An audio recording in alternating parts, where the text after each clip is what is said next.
se relaciona con la biomodelación de los sistemas de información geográfica, la fitoepidemiología, la ciencia de datos e inteligencia artificial y los análisis de poblaciones bajo entornos de variabilidad y el cambio climático para su aplicación en los sistemas agrícolas a distintas escalas, así como el uso y adaptación de nuevas tecnologías en el sector agro.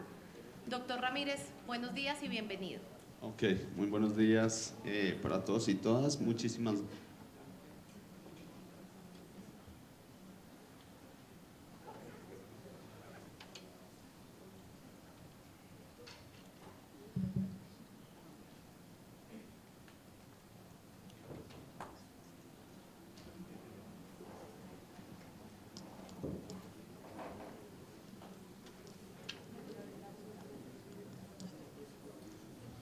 Ok, de nuevo, muy buenos días para todos y todas. Muchísimas gracias a los organizadores del evento por la invitación.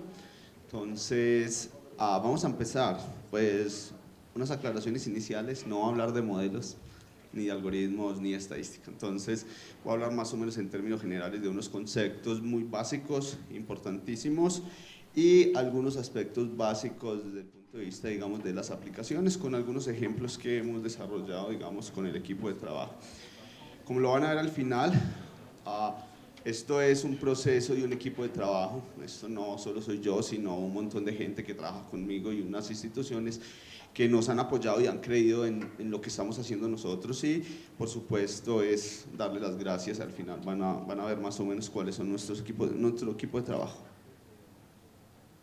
Listo, entonces iniciando, como ustedes pueden ver en este slide, es importante entender que en la actualidad existe una serie, digamos, de problemas fitosanitarios con alta importancia en nuestros sistemas de producción. Nosotros siempre habíamos planteado que las epidemias eran de animales, humanos, que incluye los animales, o en algunas otras zonas del mundo, como África, pues son las zonas templadas, pero realmente nosotros continuamente estamos sometidos a gran cantidad de problemas fitosanitarios que incluyen todos procesos epidémicos. Entonces, en este sentido empezamos aquí simplemente, por ejemplo, una roya en cebada, aquí roya en arándanos, aquí por supuesto la roya de café, monilia en cacao, sigatoka en banano, HLB en cítricos. Aquí vemos, por ejemplo, el problema de marchitez como tal en aguacate. Aquí vemos un problema complejo de también marchitez asociada, digamos, a verticillium en papa. Aquí vemos, por supuesto, Phytophthora en papa, continuamente está sometido el cultivo de papa a epidemias. Y por supuesto aquí vemos, por ejemplo, Fusarium en tomate de mesa. Aquí vemos, digamos, un problema asociado, digamos, a esclerotinia en lechuga, y aquí vemos un problema de marchitez letal en palma. Entonces, como vemos, pues, y múltiples ejemplos, continuamente estamos sometidos a gran cantidad, digamos, de presión de los patógenos, y estos patógenos dan lugar casi siempre a problemas epidémicos. Dependiendo, digamos, de la epidemia, puede ser corta, puede ser larga, pero pues en teoría, digamos, tenemos simplemente epidemias. Entonces, uno de los retos, especialmente en la actualidad para nosotros, es cómo lograr entender las dinámicas poblacionales espacio-tiempo. Cuando hablo de dinámicas poblacionales espacio-tiempo, incluyo todo lo que son, digamos, el concepto amplio de pestes, que podríamos hablar simplemente de microorganismos, podríamos hablar de aspectos asociados a, digamos, a poblaciones de tipo, digamos, artrópodos, plagas, y por supuesto a malezas. Y el reto en la actualidad, y yo considero que es uno de los retos en la actualidad asociados, digamos, a la agricultura, es cómo entender esas dinámicas bajo entornos de variabilidad climática y cambio climático. Ya variabilidad climática y cambio climático es un problema complejo, y si le sumamos las dinámicas poblacionales ya tenemos dos problemas realmente complejos. Entonces aquí simplemente traigo una serie de elementos interesantes asociados a cómo, de alguna manera, la variabilidad y el cambio climático. Ahorita explico un poquito qué es variabilidad y cambio climático, pero pues cómo afectan en términos generales, digamos, a las pestes en sentido amplio, y es cambios en la distribución, migración y movimiento. Realmente vamos a esperar eso asociados a la variabilidad y cambio climático. Por supuesto vamos a tener cambios, digamos, en aspectos fenológicos de estas plagas.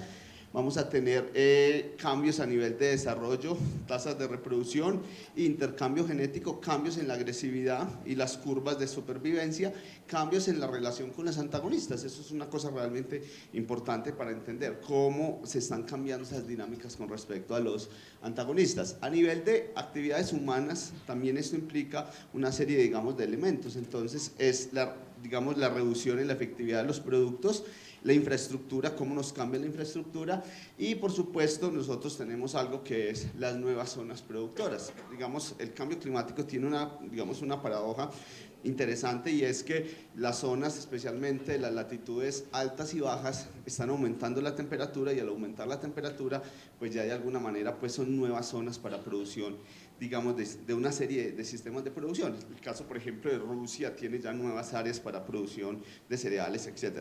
Luego también tenemos este concepto y es más o menos lo que nos plantea y es cómo nosotros podemos trabajar bajo estos escenarios. Entonces nosotros tenemos la posibilidad de hacer modelamiento y lo más importante, adaptación y mitigación. Yo creo que ya estamos en ese momento en la necesidad de empezar a hacer adaptaciones y mitigaciones asociadas, digamos, a esta serie de situaciones. A nivel de hospederos tenemos pues las condiciones de estrés en el hospedero, la reducción en rendimiento y calidad, los cambios en la distribución y por supuesto las interacciones peste-hospedero. Esto es una cosa realmente importante que hay que empezar a entender y es realmente fundamental.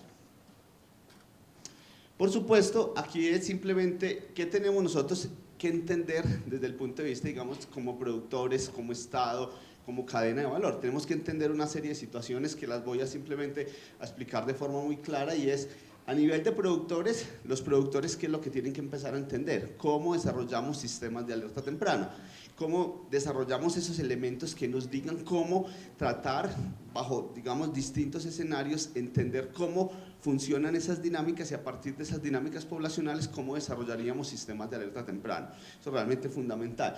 Lo otro es cómo tenemos elementos de soporte, porque no solo es los sistemas de alerta temprano. Lo otro importantísimo que hay que entender es, ok, ¿qué hacer con un sistema de alerta temprano?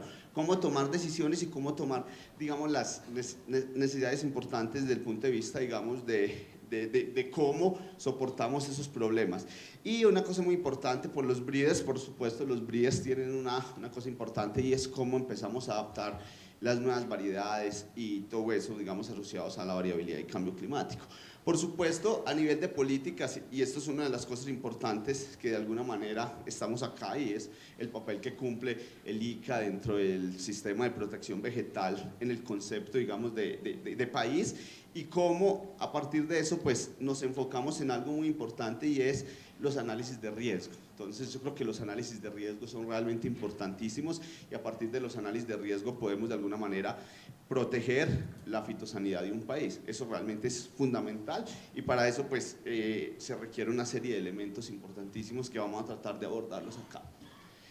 Entonces cuando hablamos de clima, hablamos de dos aspectos fundamentales. Hay que tener en cuenta la escala espacial y la escala temporal. Entonces simplemente este es un esquemita muy sencillo, digamos, de clima. Y yo tengo tres escalas temporales. Entonces la primera escala simplemente es digamos, el tiempo como tal o el tiempo atmosférico que se asocia a variables, digamos en términos generales, a una escala horaria, a una escala de día. Luego tenemos la variabilidad climática, que para nosotros la variabilidad climática la podemos tener como variabilidad climática intraanual, que es especialmente en la zona andina, los famosos fenómenos, digamos, de 2 periodos de sequía, 2 periodos de lluvias, simplemente es la variabilidad intraanual. Y por supuesto la variabilidad, digamos, entre los años, que la variabilidad entre los años tenemos conceptos importantísimos que es, por ejemplo, los periodos de sequía, los periodos de inundación, especialmente asociados al fenómeno ENSO. Realmente yo creo que ese es el tema más interesante a tratar desde el punto de vista de nosotros, es cómo tratamos de garantizar esa parte y entender cómo funciona el niño y cómo funciona la niña.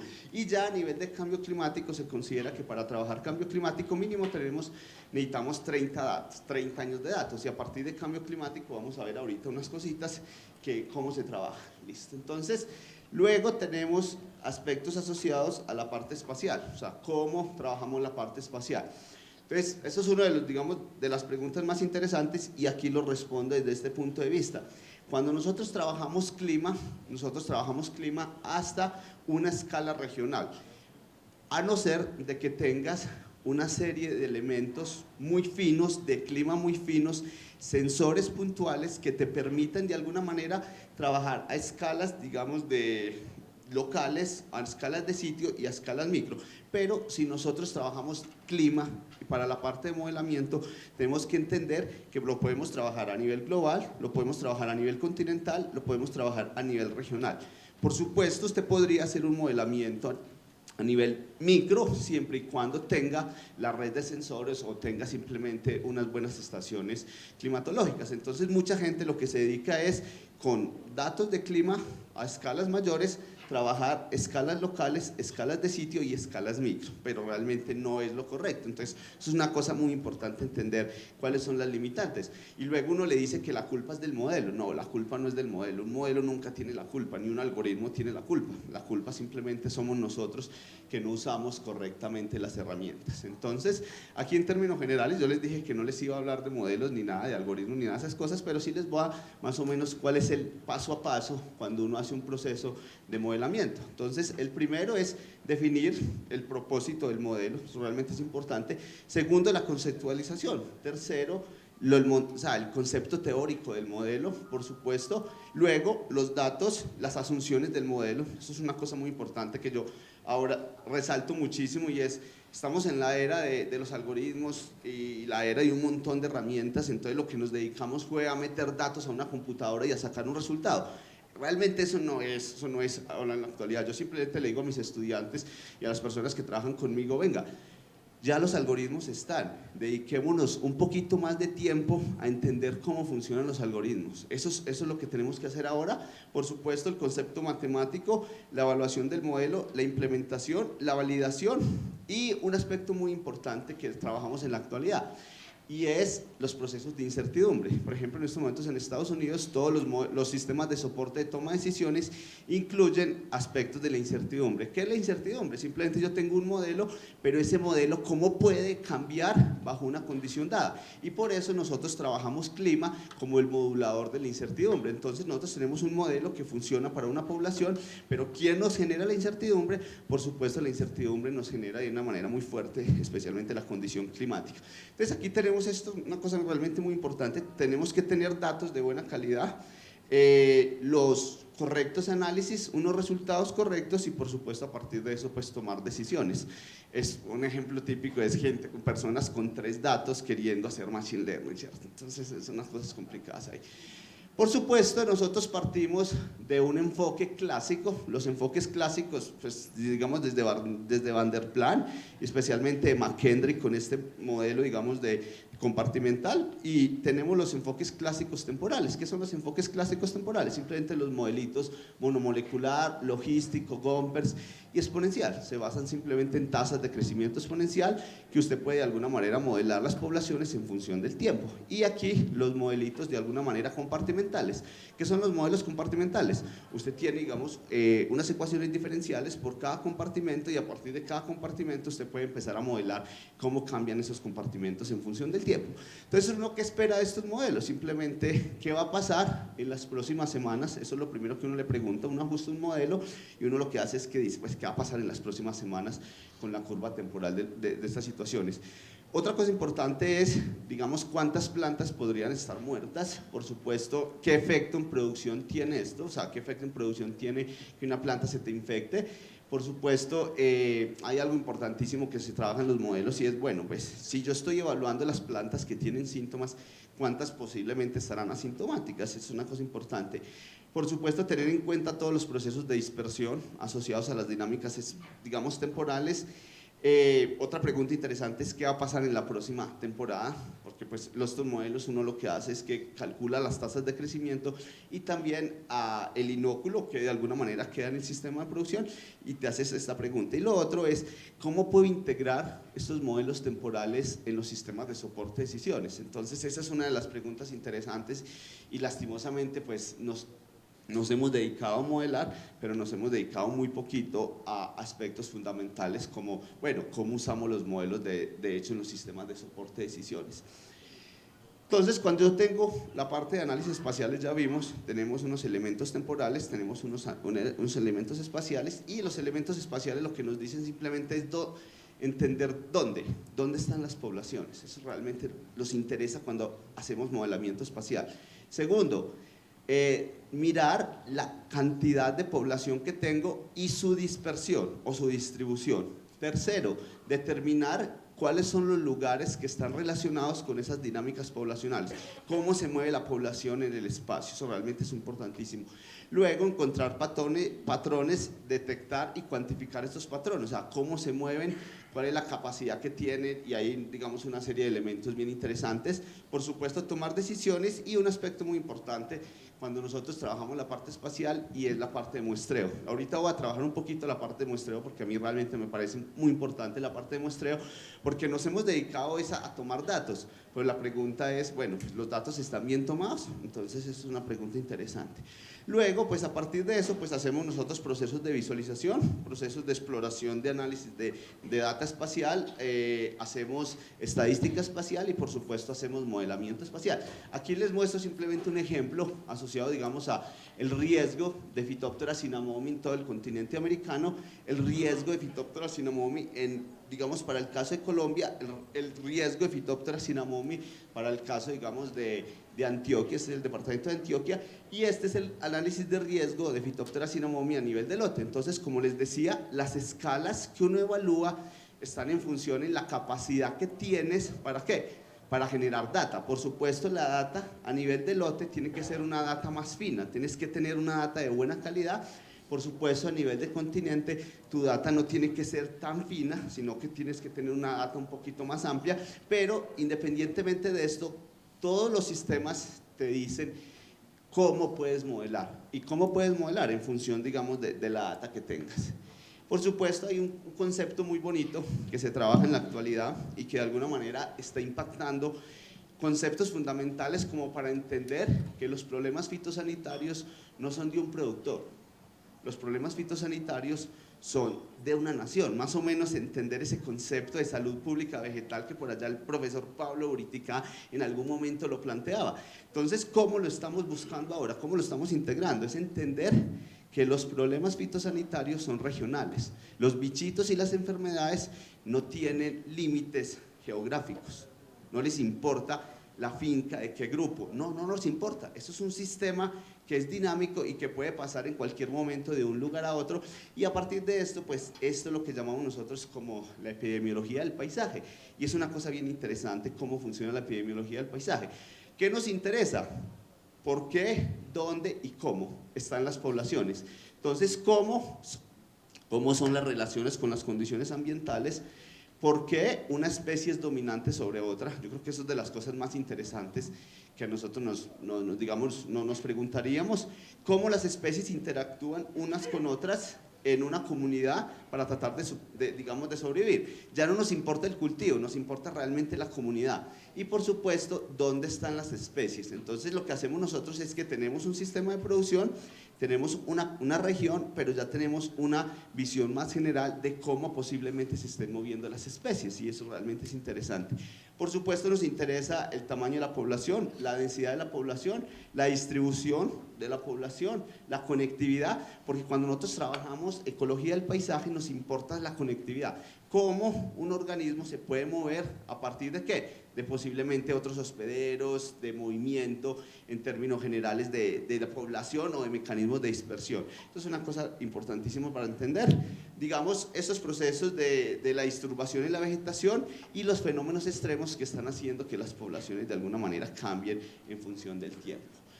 Listo, entonces nuestra visión de una epidemiología moderna o posmoderna, como lo llaman algunos, o epidemiología 4.x, 4.0, en fin, el nombre realmente no importa, porque nuestro objetivo es entender que tenemos que integrar los modelos temporales, integrar los modelos espaciales, integrar los modelos, esto simplemente es un modelo ambiental, por supuesto tenemos que entender algo que es bien interesante en la actualidad, que es, digamos, la epidemiología molecular. Es una cosa fundamental entender la epidemiología molecular.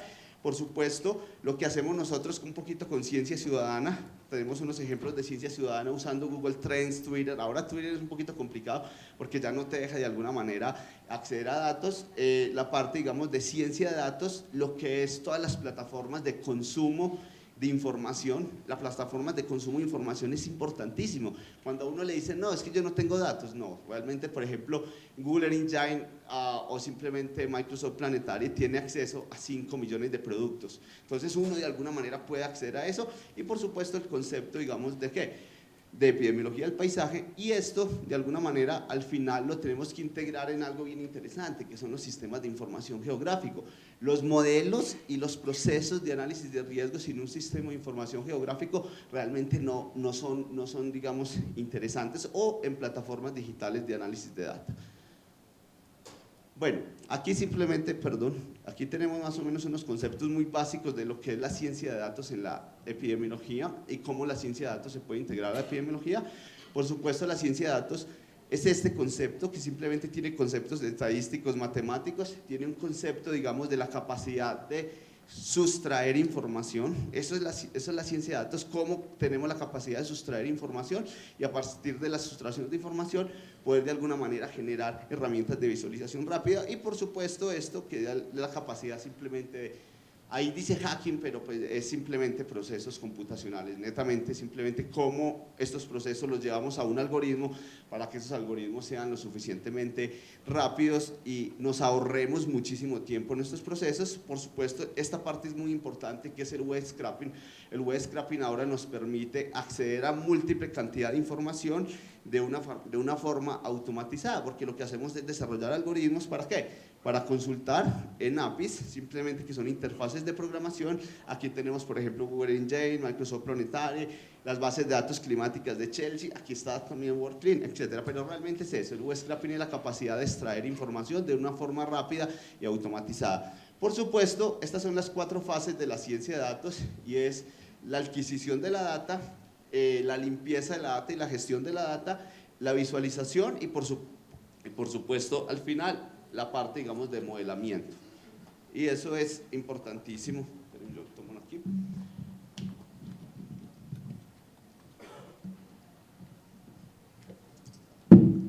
Hay algo importante, y es que, por ejemplo, al usuario final no le importan los modelos, no le importa cuánto te demoraste consumiendo la data, no, al usuario final le importa es cómo le generas una herramienta visual para que él tome decisiones.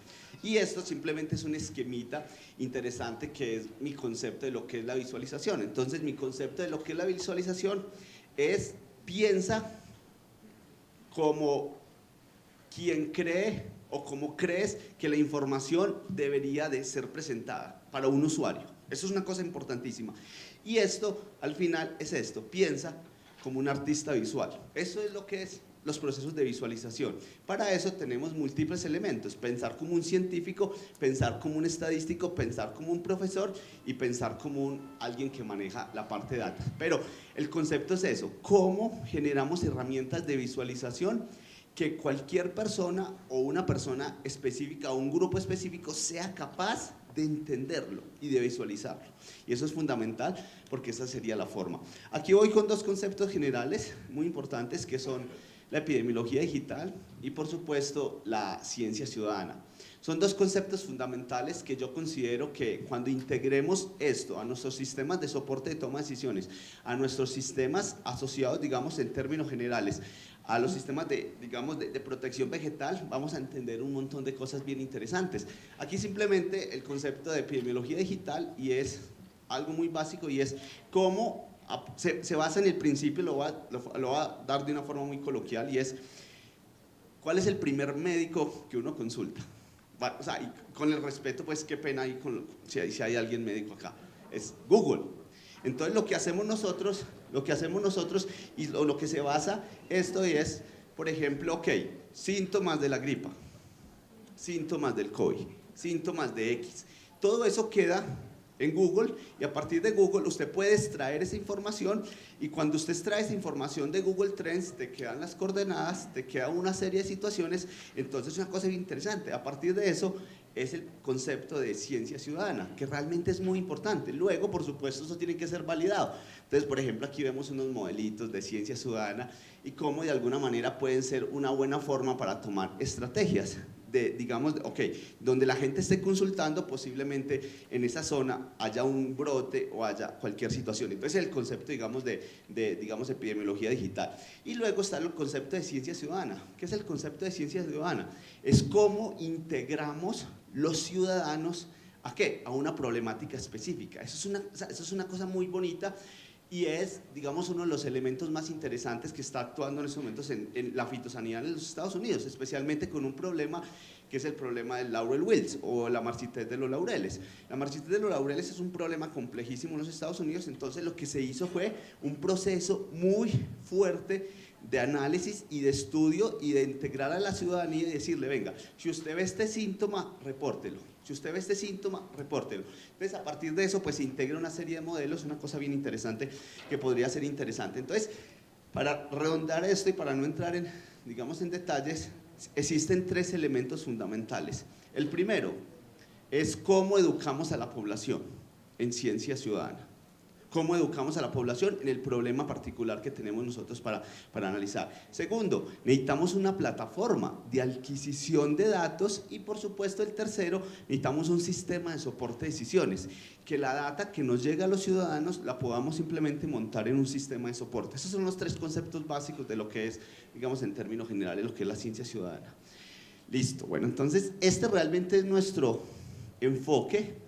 Este es un modelo compartimental, simplemente aquí tenemos susceptibles, aquí tenemos una población potencialmente de ser infectado, aquí tenemos los individuos infectados y aquí tenemos los individuos removidos y los individuos pues que se enferman. Estos individuos removidos simplemente son población que se muere o población simplemente que se alivia, independientemente, digamos, de la situación. Entonces, ¿cómo modelamos nosotros? Por supuesto, nosotros modelamos a nivel de hospedero, entendiendo, digamos, cuáles son las relaciones del hospedero susceptible, resistente o, digamos, medianamente susceptible. Por supuesto, tenemos lo que son los conceptos de ecología de poblaciones. Entonces tenemos dinámicas espaciales, dinámicas temporales y procesos de migración y movimiento. También tenemos todo lo que es la condición ambiental, entonces variables climáticas, variables topográficas, y ahora hay algo bien interesante que son las variables espectrales. ¿Cómo incluimos las variables espectrales gracias a gran cantidad de productos de sensores remotos o sensores próximos que podemos usar en estas características?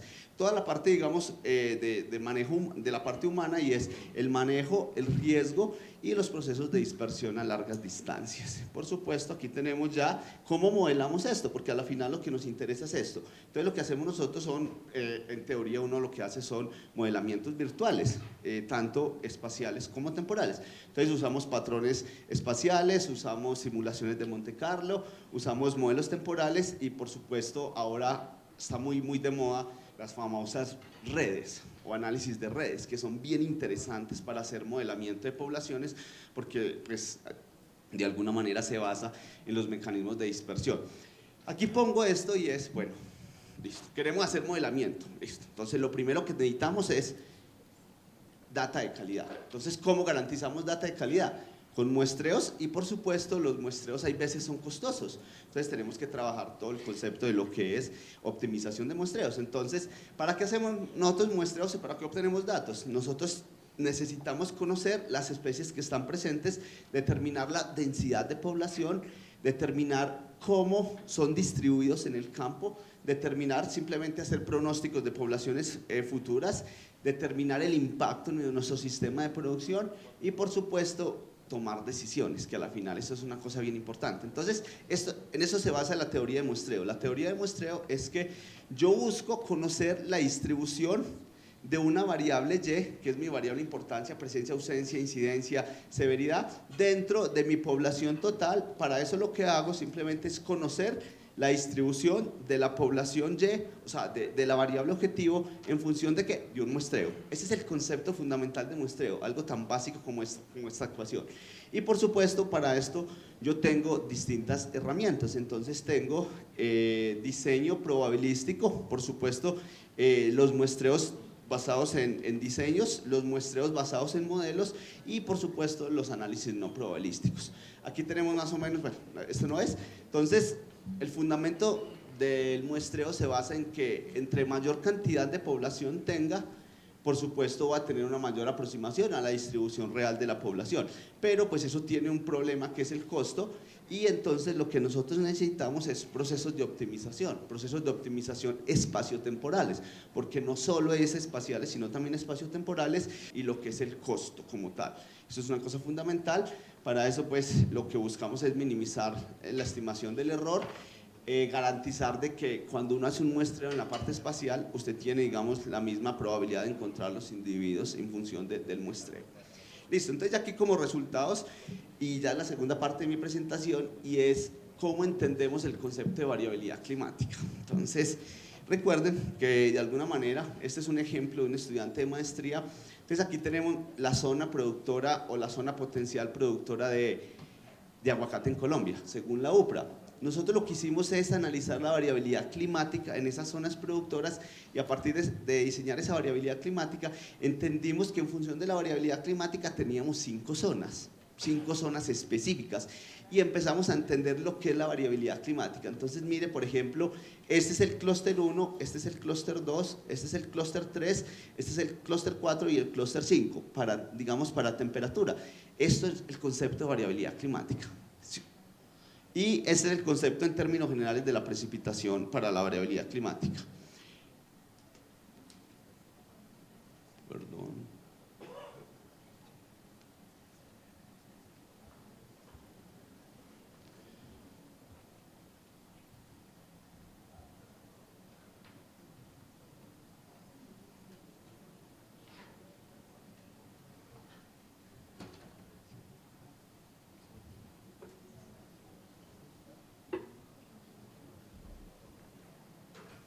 Listo, este es el concepto de cambio climático. ¿Cómo es el concepto de cambio climático? Simplemente usted tiene un escenario actual, lo compara con unos escenarios futuros, dependiendo, digamos, del escenario, y estos son los cambios posibles en términos generales en lo que representa temperatura y lo que representa en términos generales la precipitación.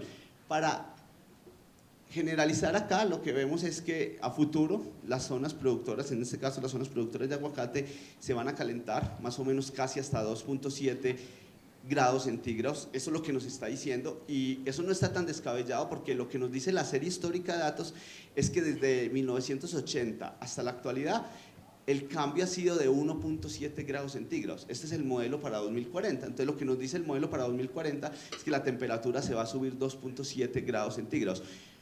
Póngalo esto en términos generales a un aspecto asociado, digamos, a lo que significa para una población plaga, especialmente, digamos, para los insectos. Solo pensémoslo. Y por supuesto van a haber cambios a nivel de precipitación, unas zonas van a incrementar, otras zonas van a disminuir.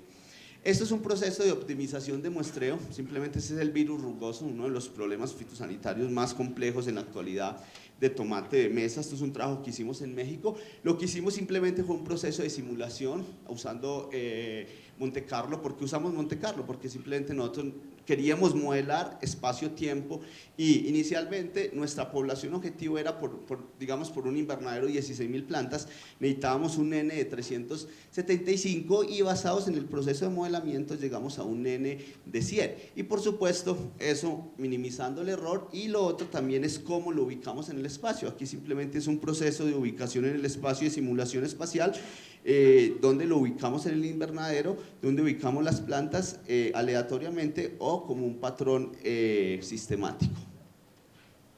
Aquí tenemos otro ejemplo, que es un enfoque de tipo bayesiano. A partir de ese enfoque de tipo bayesiano, pues en función de la teoría de Bayes, que es cómo usa el conocimiento a priori para calcular probabilidades posteriores, hicimos una optimización espacial, digamos espaciotemporal, para sistemas de producción de arroz, y encontramos más o menos que usamos una población total de 230 lotes muestreados, y llegamos a una optimización que con 70 lotes muestreados, usando un muestreo que se llama el muestreo este es el muestreo más correcto, que es el muestreo de bola de nieve. A partir de este muestreo de bola de nieve, utilizando la probabilidad a priori y utilizando un análisis de redes, de alguna manera podríamos llegar a entender cómo se podría optimizar, pasar de 230 a 70 lotes para poder obtener la misma información.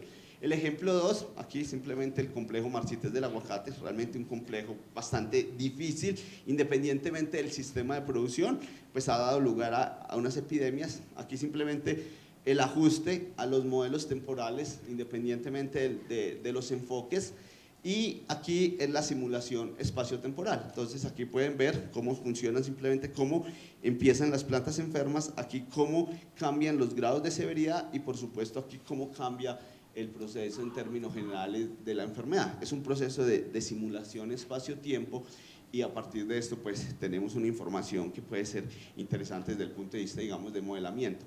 Aquí el efecto, por supuesto, de la variabilidad climática. Tenemos un efecto grandísimo de la variabilidad climática y cómo la variabilidad climática nos está modelando, digamos, en este caso es la incidencia, en este caso es la severidad y en este caso simplemente es la cantidad temporal. Entonces vemos que, por ejemplo, la niña tiene un efecto grandísimo sobre ¿qué? Sobre tanto los parámetros de incidencia como los parámetros de severidad con respecto a las condiciones estándar de clima. Entonces lo que nos está diciendo es que por supuesto la variabilidad climática nos está modelando la población, especialmente digamos este sistema. Aquí las herramientas de visualización, hemos desarrollado digamos unos aplicativos. Esto es un aplicativo que incluye el sensoramiento de variables predictivas. A partir del sensoramiento de variables predictivas, lo que hacemos son el modelo de riesgo en función de las variables predictivas, que son variables de tipo climático, y cómo de alguna manera lo proyectamos a sistemas de producción, y a partir de esto, pues, cómo el usuario interactúa al final, con una serie, digamos, de elementos que son fotografías, y usamos, pues, redes neuronales para que el productor sepa qué problema fitosanitario tiene. Aquí simplemente un modelo de soporte de decisiones. Estas son las variables que tienen efecto y cómo estas variables se pueden visualizar dentro de los sistemas de producción, donde tienes alto riesgo, mediano riesgo y por supuesto en verde bajo riesgo en función de este tipo. Aquí más o menos un tercer ejemplo, que son los análisis espaciotemporales y análisis de riesgo, digamos, para este es un trabajo que hicimos con Cenicaña para el virus de la hoja amarilla, y en términos generales detectamos a partir de una serie histórica de 23 años que esta zona norte es una zona de bajo riesgo, esta zona sur es una zona de alto riesgo. Aquí vemos, por ejemplo, el riesgo relativo de acá es de 0.017 y por supuesto el riesgo relativo de acá es de 4.29 y cómo modelamos esto espaciotemporalmente. Entonces aquí tenemos cuál es el riesgo de este problema fitosanitario. Es bien interesante porque lo que nos dice es, en un tiempo de aproximadamente, es una distancia de aproximadamente 5 kilómetros, con más o menos 5 días tenemos el mayor riesgo relativo asociado, digamos, a este problema. Entonces luego uno lo que hace es asociar esta situación a algo fundamental, que es cómo funcionan las dinámicas con su vector. Por supuesto, esto es ya llevarlo a nivel espacial, cómo se ubica. Esta es la zona productora del Valle del Río Cauca, y para decirle en términos generales cómo incluimos la variabilidad climática, y es en el 2016 fue un fenómeno de clima complejo, un fenómeno de Niño, uno de los más fuertes fenómenos de Niño en los últimos tiempos, y como por ejemplo el radio de acción del riesgo fue de 94 kilómetros, el riesgo, digamos el riesgo relativo fue de 121, por supuesto fue significativo, y este parámetro, que es un parámetro de riesgo, fue el más alto. Entonces aquí vemos que las dinámicas espaciotemporales en una serie, digamos, de 20 años, por supuesto tiene un efecto fundamental en las dinámicas poblacionales. Aquí vemos más o menos es un 4 y es cómo integramos procesos, digamos, a nivel del paisaje y a partir de sensoramiento remoto para un problema. Este es el problema de salivazo en la zona del Valle del Río Cauca. Miren realmente el impacto del salivazo, es realmente una cosa supremamente impresionante, y cómo a partir de usar imágenes satelitales de tipo Landsat 1 y Landsat 2 de alta resolución espacial, logramos encontrar una serie de relaciones y hacer un proceso de detección del daño de manera indirecta, y a partir de eso pues logramos de alguna manera tener un modelo predictivo a partir de imágenes satelitales.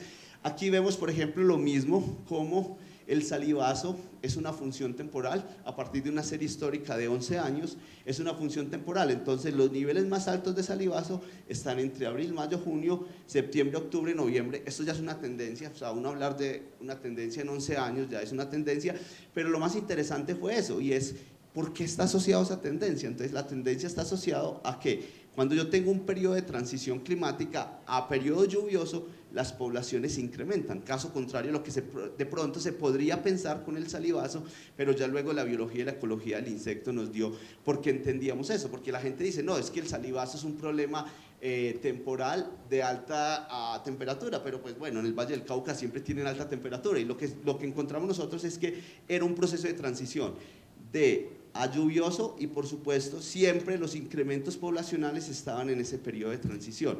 No necesariamente es este proceso, sino que es un proceso de transición independientemente del mes del año que tenía. Aquí un ejemplo modelando especies en tomate de árbol. Aquí tenemos, digamos, el complejo Coletotricum y aquí tenemos el complejo de Phytophthora. Como este es el proceso de modelamiento espacial del riesgo actual futuro para un escenario de 4.5, que es un escenario, cuando uno hace modelamiento, esto es un escenario más o menos ideal, y este es el escenario poco optimista. Simplemente que es un escenario poco optimista, que va a tener unos cambios en variables climáticas supremamente complejas. Lo que vemos, por supuesto, es que asociado al futuro va a haber un mayor riesgo de en este caso, digamos, de Coletotricum, y por supuesto asociado también al complejo de Phytophthora. Voy a correr un poquito más acá. Lo otro es analizar la incertidumbre. Yo les había planteado que uno de los aspectos más importantes es analizar la incertidumbre. Nosotros, ¿cómo analizamos la incertidumbre acá? Y es simplemente en los modelos o los algoritmos. Entonces nosotros usamos Maxent, Mehalanovis y BioClean.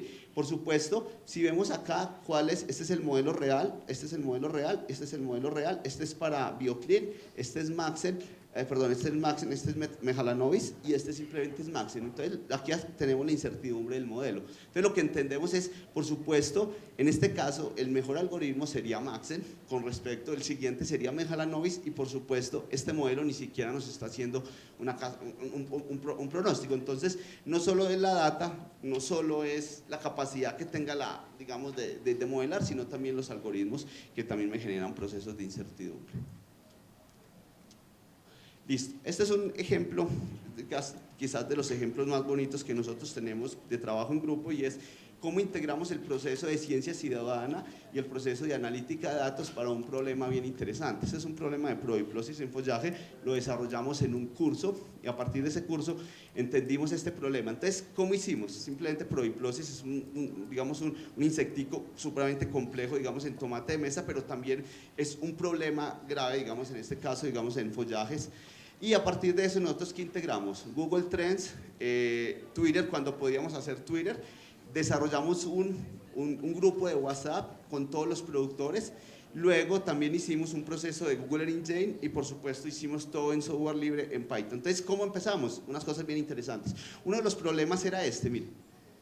Ya voy a acabar. Es esto, mire. Los productores tenían esta trampa. La pregunta es, ¿cómo contar esto? Entonces, a partir de eso, usamos, digamos, unos procesos avanzados de análisis de imágenes. A partir de los procesos avanzados de análisis de imágenes, ajustamos una red neuronal convolucional y a partir de la red neuronal convolucional podíamos detectar los individuos acá. Llegamos a 82% de confianza. Por supuesto, luego hicimos lenguaje natural, porque ¿qué tenemos? Tenemos Google Trends, tenemos Twitter y tenemos WhatsApp, digamos, el grupo de WhatsApp. Hicimos procesamiento del lenguaje natural y a partir del procesamiento del lenguaje natural encontramos una serie de situaciones, cuáles eran las dosis que utilizaban más, qué impacto tenía. Bueno, eso es una cosa interesante. Usando Google Engine, digamos, rompimos un mito y era que los productores, esa es la zona, los productores decían que prodiplosis siempre tenía este movimiento y que ese movimiento era una función del viento, pero nosotros demostramos que prodiplosis tenía la mayor actividad a las 4 de la mañana y la mayor actividad creo que era simplemente en esta hora. Entonces, a las 4 de la mañana y a las 5 de la tarde, los adultos. Entonces demostramos que el viento a las 4 de la mañana estaba en esta dirección y el viento a las 5 de la tarde estaba en esta dirección. Y demostramos que la dinámica de movimiento no era el viento, simplemente era el movimiento de material vegetal que se llevaba las larvas del insectico, y a partir de eso rompimos un mito con ellos, y ellos decían, no, es el viento, y luego entendimos que no era el viento, sino ese tipo de situaciones.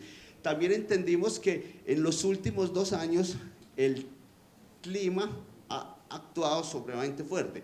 ¿Qué entendimos? Que había subido 2 grados centígrados en los últimos 3 años. Y 2 grados centígrados, cuando hicimos la reproducción del ciclo del insecto en laboratorio, pasamos de que el ciclo era de 15 días a 7 días, solo con el aumento de 2 grados centígrados. Esto es una cosa, por supuesto, esto fue un fenómeno de niño, y luego lo que hicimos fue esta plataforma digital. Le desarrollamos esta plataforma digital a los productores para que nos compartieran realmente información. Ya voy con el último, qué pena. Listo. Lo último es un paso a paso en términos generales de cómo se aplica la ciencia de datos a un sistema de producción. Esto es un sistema de producción esto es un ejemplo de botrytis en rosa. Entonces simplemente empezamos con variables climáticas, blancos biológicos, hacemos todo lo que es la analítica de datos y la calidad de datos, como para que vean qué representa esto. Simplemente esos son datos de buena calidad, los amarillos son datos de mala calidad. Limpiamos la base de datos. Por supuesto, incrementamos la cantidad de variables usando variables indirectas, por ejemplo, número de horas del día con temperatura entre 15 y 20 grados centígrados, número de horas días con humedades relativas mayores al 90%. Hicimos todo el proceso de visualización. Este es el proceso de visualización, cómo se modela el clima. Este es el modelamiento del clima en términos generales para la zona, digamos, para esa finca. Cómo se modela el viento, porque consideramos que el viento es un factor de dispersión. Y por supuesto esta parte, y es cómo hacemos el proceso de modelamiento. Entonces esta es la determinación de las variables de importancia. Esto es el ajuste del modelo. Tuvimos un ajuste del modelo del 90%, realmente muy bonito. En azulito son los valores reales, en verde son los valores predichos, y por supuesto estas son las dinámicas. Aquí es una cosa muy importante, y es cuando uno modela poblaciones, casi siempre lo que hacemos nosotros es modelar la relación de clima directo, pero el clima no funciona directo, el clima funciona con efecto rezago. Entonces mi población de hoy depende de mis variables pasadas. ¿Cuál es el reto? Entender cuál es el rezago de la variable, y a partir de eso pues logramos unos buenos ajustes a partir de este modelo. Bueno, ya para terminar, ¿qué queremos hacer nosotros a futuro? ¿Qué es lo que deseamos hacer en el futuro? Por supuesto, nosotros tenemos una serie de tecnologías, pero nosotros tenemos que preguntar esto. Yo creo que esto es lo más importante en estos procesos, es ¿qué deseo yo solucionar? Esa es mi primera pregunta. Segundo, ¿cuáles son las consideraciones de las herramientas que estoy usando, las consideraciones teóricas? Casi siempre nosotros decimos, es que no funcionó el modelo. No, el modelo no funcionó. El modelo siempre funciona. Lo que no funcionamos somos nosotros haciendo el modelo. ¿Cómo aplicar e implementar la tecnología correctamente? La relación beneficio-costo. Nosotros nos olvidamos de esto. Eso es una cosa fundamental. ¿Cómo aplicar la tecnología para qué? Para sistemas diversos. Colombia es una cosa, es una locura, o sea, los productores son muy distintos, muy diferentes, y por supuesto, cómo hacer que la tecnología no se vuelva obsoleta. Yo creo que esa es una de las cosas más complejas, y es cómo hacemos que los procesos no sean obsoletos. Por último, yo sí quiero agradecerle pues a mi grupo de trabajo y a los financiadores, especialmente a los chicos que trabajan conmigo en el laboratorio, porque pues esto no soy yo, esto es un equipo de trabajo. También pues a otras personas de otras universidades con las cuales estamos trabajando, y por supuesto esto es una cosa fundamental, y es quién está creyendo en nosotros. Quién está creyendo en nosotros es quién nos está financiando, porque para esto, para comprar los equipos, para pagar los estudiantes y para todo un proceso, necesitamos quien nos financie. Entonces yo creo que siempre es fundamental. A Fede Papa, por supuesto a Fede Arroz, a Cenicaña, a Sunshine, y por supuesto a la Dirección de Investigaciones de la CE Bogotá, que es la que nos está financiando. Entonces muchas gracias, les pido disculpas ahí por el poquito de tiempo que me pasé.